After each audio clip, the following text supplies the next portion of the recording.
प्रभु तेरी वाणी जीवन की रोटी, नैनों की ज्योति अंधेरा मिटाती।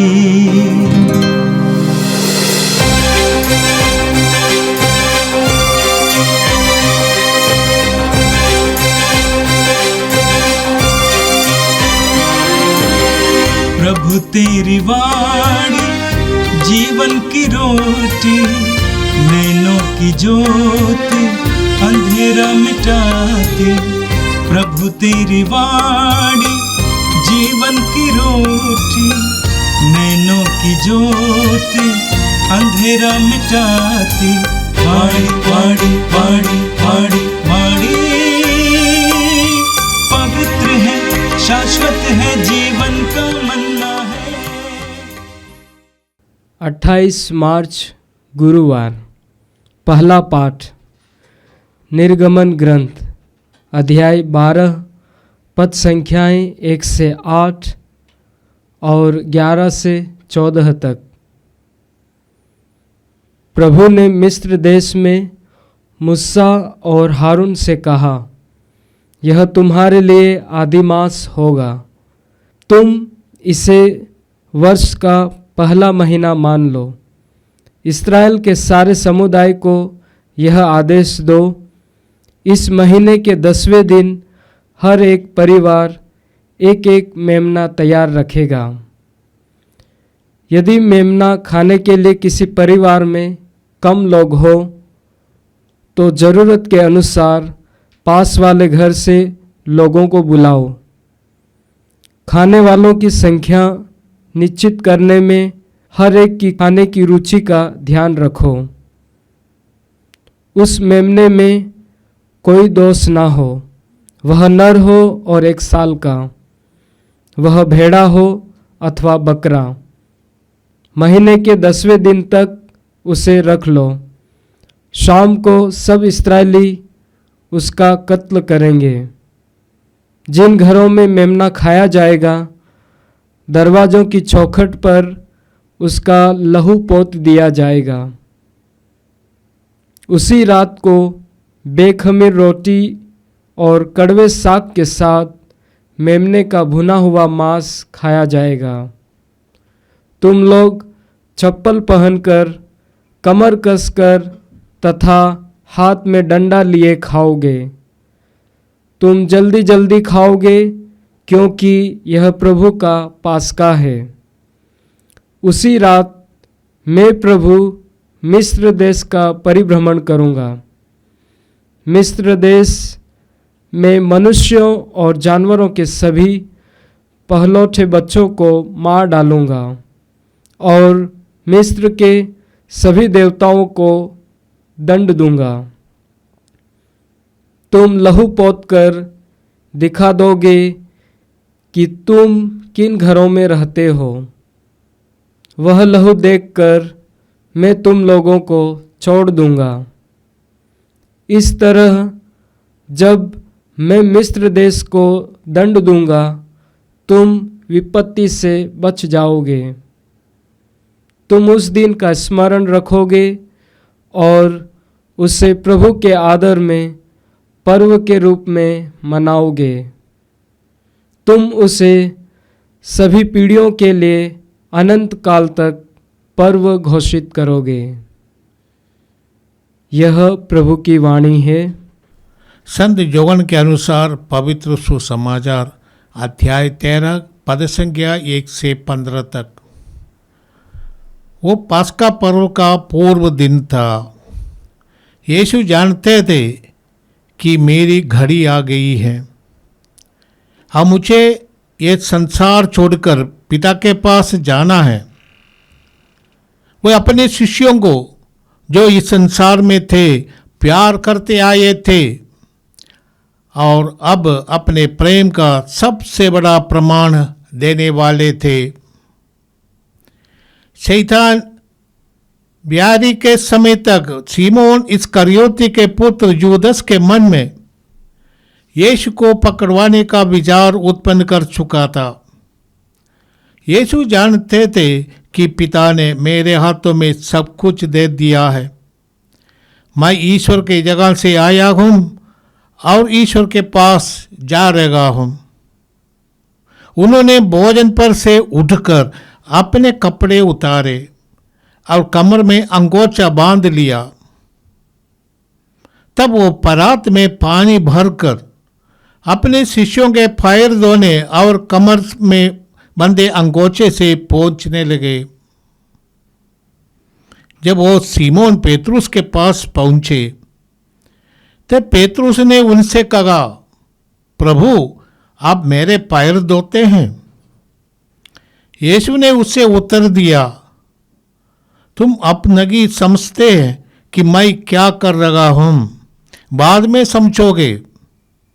पेतरुस ने कहा, मैं आपको अपने पैर कभी नहीं धोने दूंगा।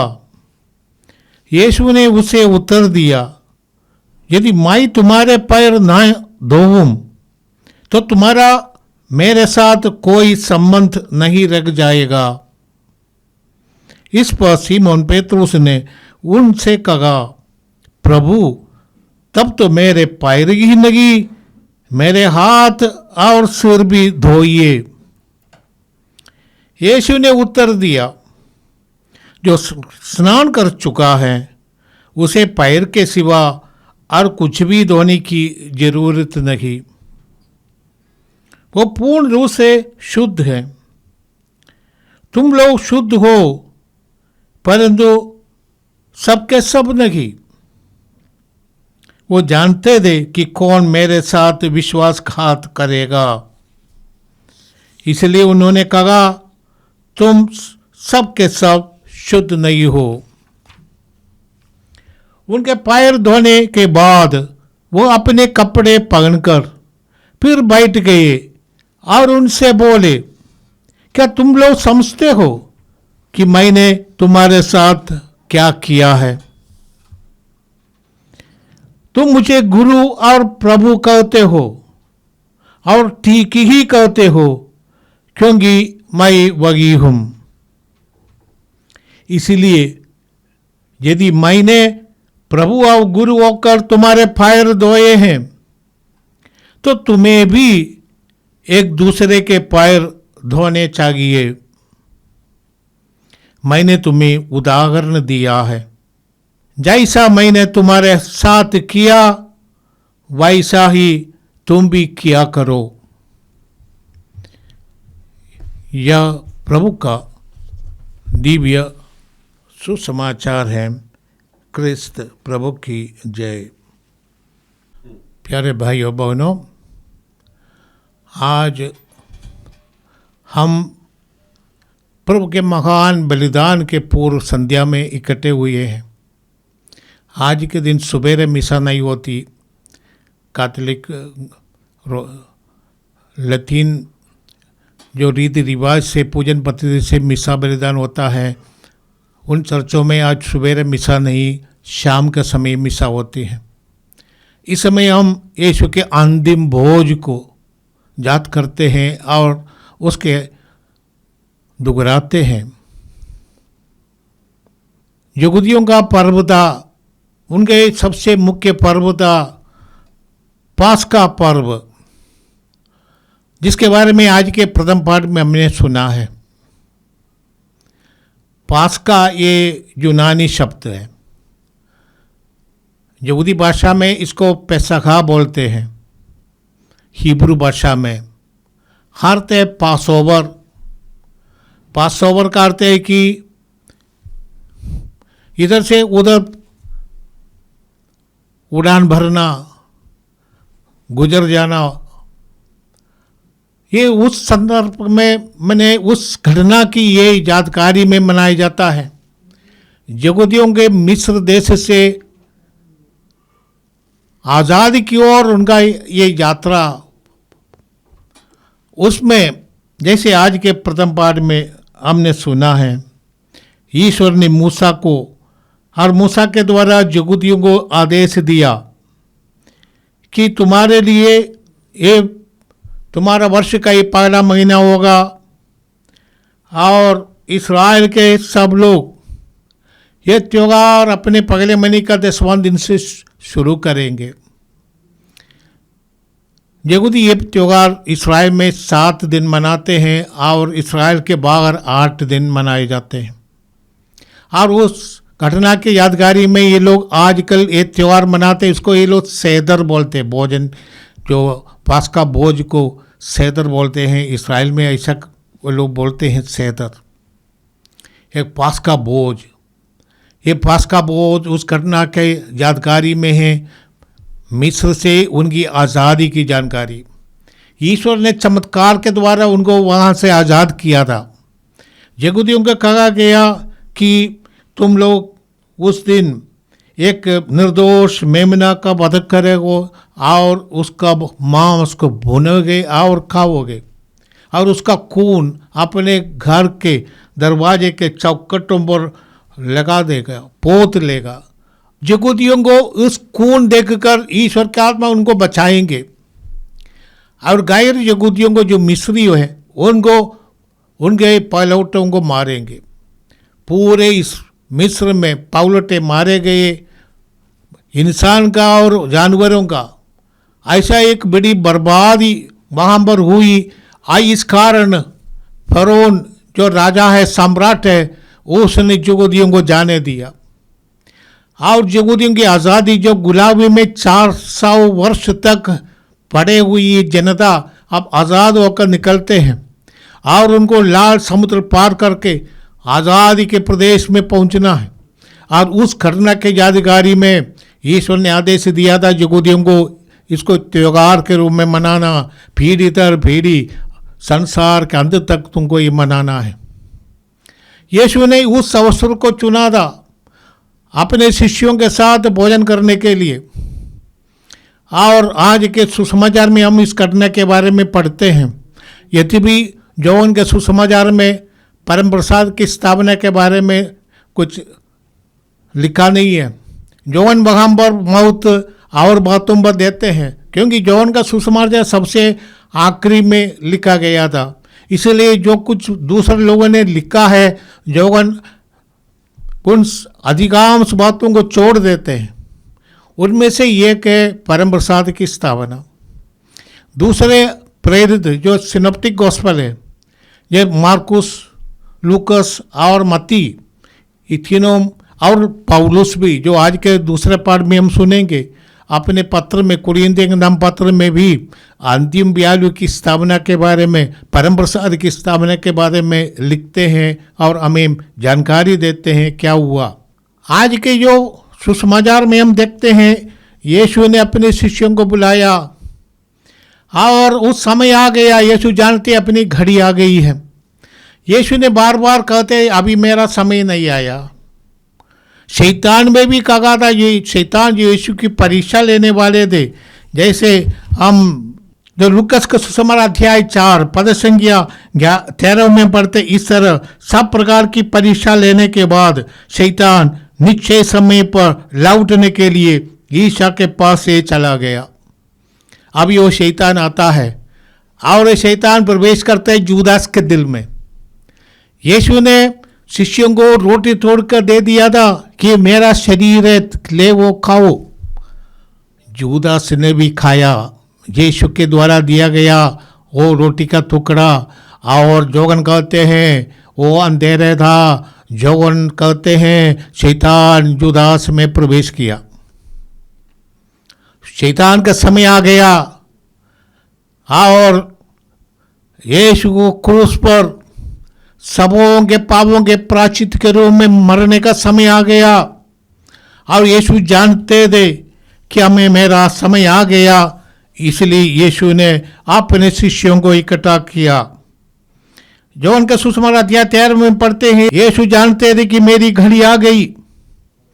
यीशु ने बार बार शिष्यों से भी कहा था जब मैं उठाए जाऊंगा, मेरी घड़ी वही है, उठाने जाने का समय।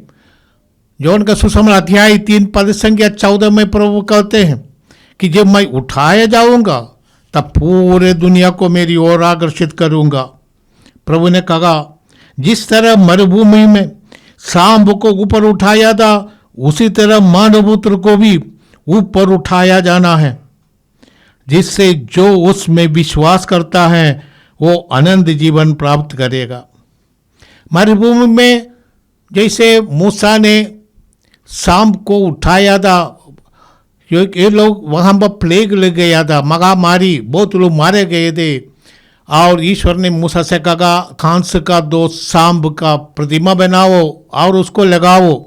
बांस पर लगाया था, उसको देखने पर लोगों को चंगाई मिलता था। गणना ग्रंथ अध्याय 21 पद संख्या 9 में हम पढ़ते हैं। यीशु ने जॉन का सुसमाचार अध्याय 8 पद संख्या 28 में भी ऊपर उठाने के बारे में कहा था, जब मैं ऊपर उठाए जाऊंगा मैं पूरे दुनिया को मेरी ओर आकर्षित करूंगा। क्योंकि तभी ये मुक्तिदाता का उनका दौत्य था, उसको पूरा करने का समय आ गया। उसके पहले पूर्व संध्या में यीशु ने अपने शिष्यों को बुलाकर उनके साथ अंतिम भोजन करने लगा। जो आज के सुसमाचार में 3 बात देखते हैं। एक तो है अंतिम भोज, जो यहूदी परंपरा के अनुसार उनके वो पास्का का मेमना खाया जाता था। यीशु ने उस संदर्भ को चुना है कि नया विधान यहाँ पर शुरू होता है। यहूदियों का पुराना विधान वो सिनाई पर्वत पर हुआ था, वहाँ पर भी एक बलिदान के द्वारा रक्त छिड़कर मूसा ने लोगों के साथ और ईश्वर के साथ ये नया विधान शुरू किया था। संस्कार के रूप में शिष्यों को देते हुए ये कहते हैं कि ये मेरा रक्त का प्याला है, तुम इसको लो, ये नया विधान का रक्त है। तो इसके द्वारा यीशु जोड़ देते हैं, पुराने विधान को नए विधान के साथ जोड़ देते हैं यीशु के क्रूस की मृत्यु के द्वारा। और पास्का त्योहार जो यहूदी मनाते थे उसके साथ अभी नया ये पास्का है, और ये यीशु का दुख भोग पुनरुत्थान, और इसको हमें एक संस्कार के रूप में यीशु प्रदान करते हैं आज के दिन। और इसे यीशु ने कहा ये मेरे यादगारी में करो।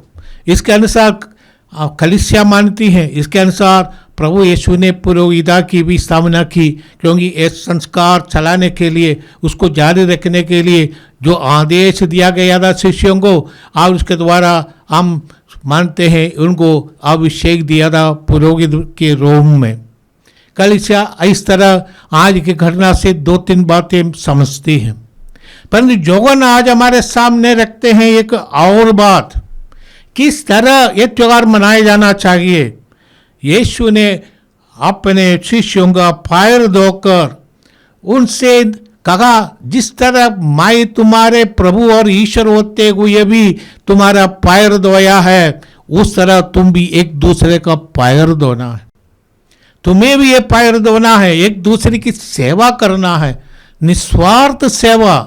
यीशु ने हमें ये दिखाया, और इसके लिए आज के दिन को हम मोंडी थर्सडे बोलते हैं, अंग्रेजी में मोंडी थर्सडे।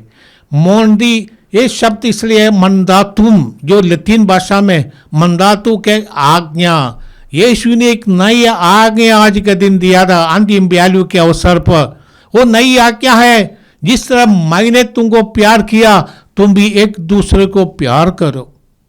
सुसमाचार का यही संदेश है, जिस तरह ईश्वर ने हमें प्यार किया है हमें भी एक दूसरे को प्यार करना है। जॉन का सुसमाचार अध्याय 3 पद संख्या 16 में पढ़ते हैं, ईश्वर ने संसार को इतना प्यार किया कि उसने अपने इकलौते पुत्र को अर्पित कर दिया, बलि के रूप में, हमारे पापों के प्रायश्चित के रूप में अर्पित कर दिया। आप पूर्ण रूप से अर्पित कर दिया। यीशु अपने को पूर्ण रूप से पिता की इच्छा पूरी करने के लिए अर्पित किया था। जैसे हम पढ़ते हैं लूकास के सुसमाचार अध्याय 12 में हम पढ़ते हैं, यीशु ने कहा मुझे एक बपतिस्मा लेना है, और जब तक वह नहीं हो जाता मैं कितना व्याकुल हूं।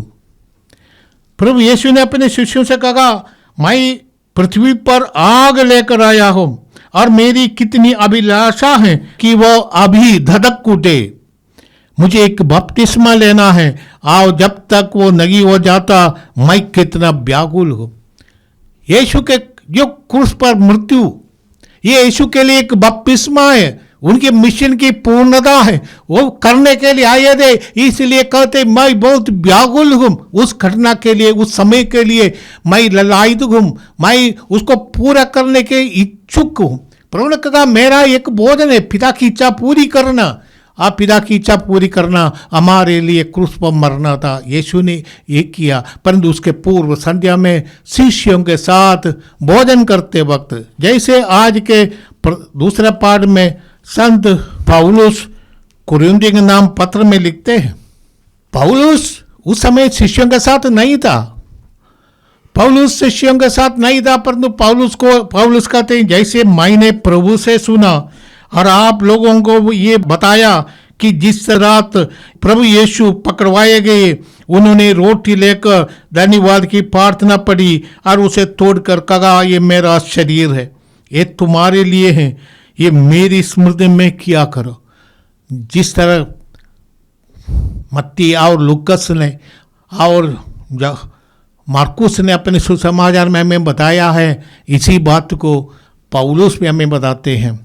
आदिम कलीसिया वहाँ पर ये समारोह मनाया जाता था।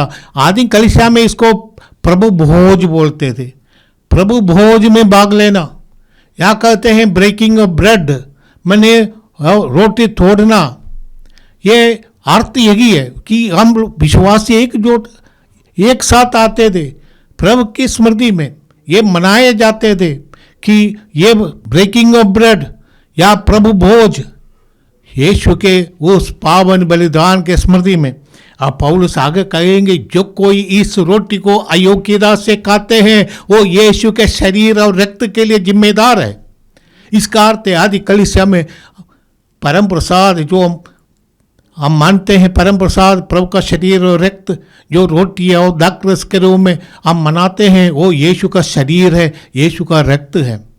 इसलिए जो रक्त हमारे लिए क्रूस पर बहाया गया, प्रभु ने कहा जो ये नवीन विधान का रक्त है जो तुम्हारे लिए बहाया जाएगा, ये मेरा शरीर है जो तुम्हारे लिए तोड़ा जाएगा। वो शरीर और रक्त यीशु ने शिष्यों को अपने मृत्यु और क्रूस की मृत्यु दुख शुक्रवार के पूर्व संध्या में शिष्यों को दिया। हम भी एक त्योहार मनाते हैं, हर दिन कलीसिया परम प्रसाद के रूप में, पवित्र मिसा के रूप में ये त्योहार मनाती है और हम इस त्योहार के माध्यम से यीशु से जुड़ जाते हैं। सबों के उद्धार के लिए मरने वाला यीशु से जुड़ जाने का अर्थ है इस परम प्रसाद के माध्यम से हम सब एक हो जाते हैं। हमें ये परम प्रसाद के यही जीवन बिताना है, यीशु का जीवन बिताना है।